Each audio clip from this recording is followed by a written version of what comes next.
It's time to cook with Susan Beck, and today I'm going to show you how to take this bag of vegetable scraps and turn it into some vegetable broth. Now you could go to the store and buy some vegetable broth in a container like this chicken broth, or you could make your own.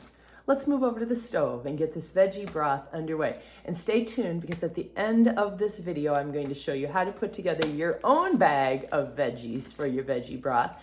And if you like this video, be sure to tune into my video on how to take a ham bone and turn it into ham broth. I'll post the link in the description below. We're going to start by dumping all these vegetables into a pot, and then we will cover this pot of vegetables with water. So I put all those vegetables into a big kettle, filled it until water covered them. They're floating up a little bit, but it's okay. And I am going to let this simmer. Mine's kind of come to a boil, so I'm going to turn it down a little bit and put it down on low and just let that simmer away for probably at least an hour. We want to get all the flavors out of those vegetables.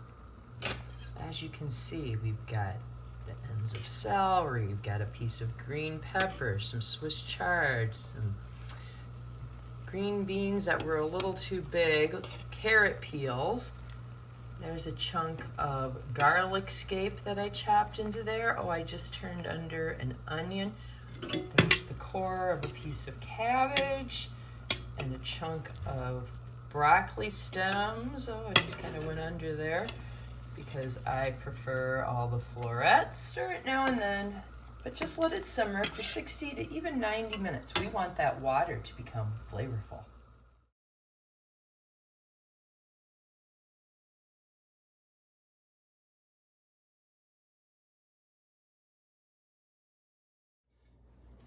So our vegetables have cooked down and they're kind of mushy, and our broth should be well flavored. So let's just give it a little taste. All right, it no longer tastes like water. It's got just different flavoring of vegetables, almost like a little sweetness. I mean, vegetables really are sweet. Roast a vegetable and you will find out how much sweetness and sugar there really is in those veggies. Now, this does, to me, not taste like I would want it to taste in my soup. Some people put their thyme, their basil, their salt, their pepper, everything in when they're making their vegetable stock. I don't usually bother to do that. I'm going to season it when I turn this into a soup. I'll adjust my flavorings and choose my seasonings based on what I'm going to have. All right, what we need now is a colander. You need something to strain that and a big bowl to hold the liquid, which is the part we're going to save. The rest of this, I'm gonna feed to my chickens, but most people would probably put it in their compost pile or their garbage. So I am pouring off my broth, and the liquid is what I want.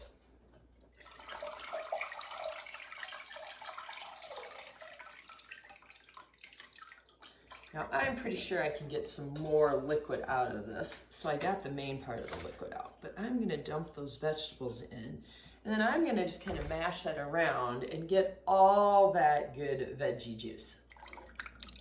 So there's all my liquid below, and that's before I take a wooden spoon and just kind of press on. Oh, look at all that liquid right there. I'm gonna press on these veggies and try to release any more liquid that I have. If I took the time to do this, I'd like to take advantage of getting all the juice. There's that big cabbage stalk. The broccoli I see. You can see the orange of the carrots. This is just a great way to use those scraps. Waste not, want not, as I said. Okay. I'd say we probably have a good 6 cups of broth here, which is a nice amount for a soup.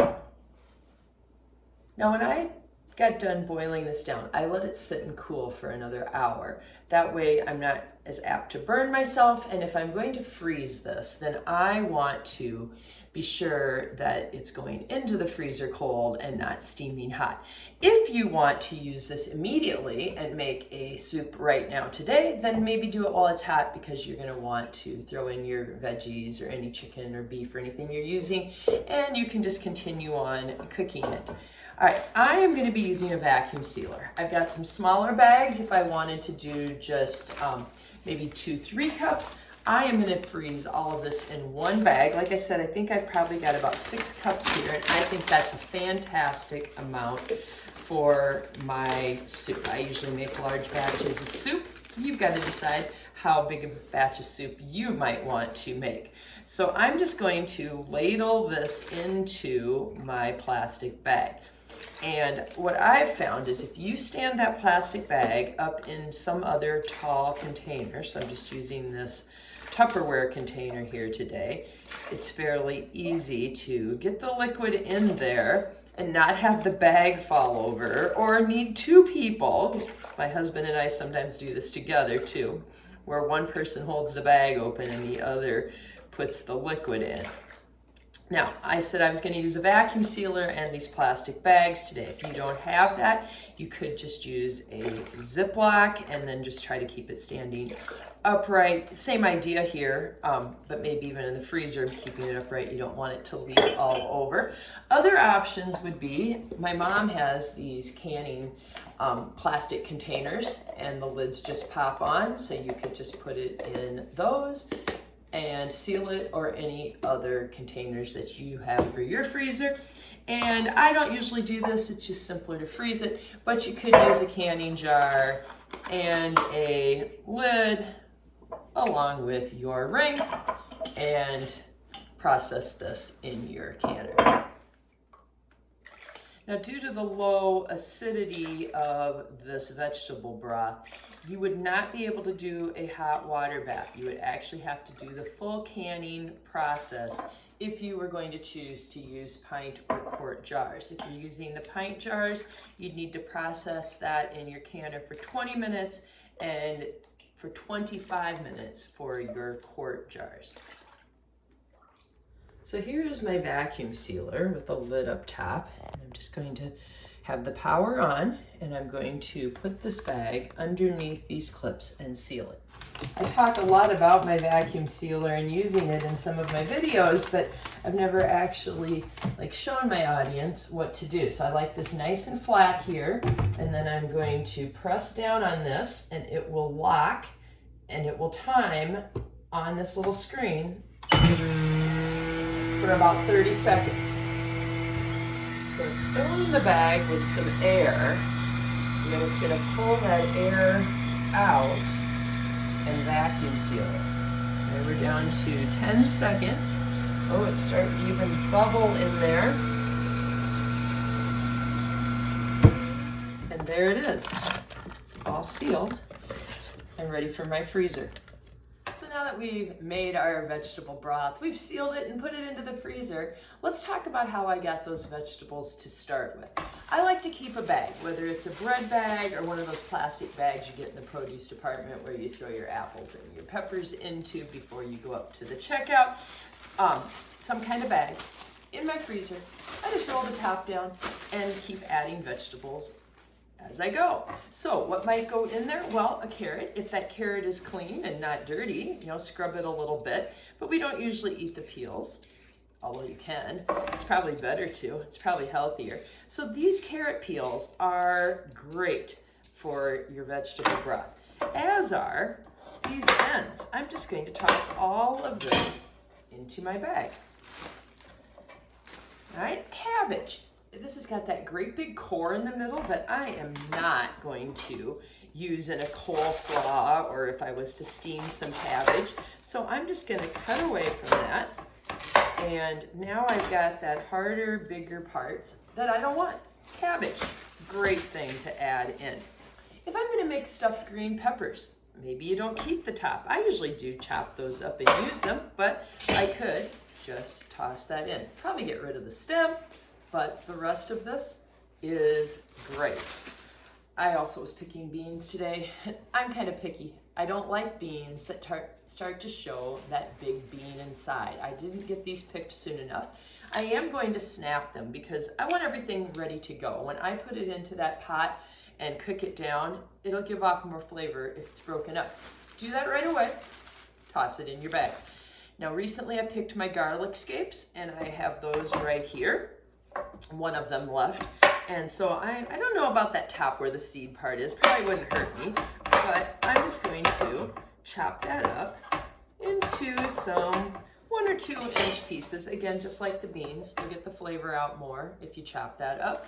And in goes some garlic. You could use some regular garlic bulbs, or if you ever did some garlic that you didn't use the whole clove or something like that. I don't know, I love garlic. I never have that happen. All right, as I picked up that cabbage, I see I've got some thicker and some leaves that fell off.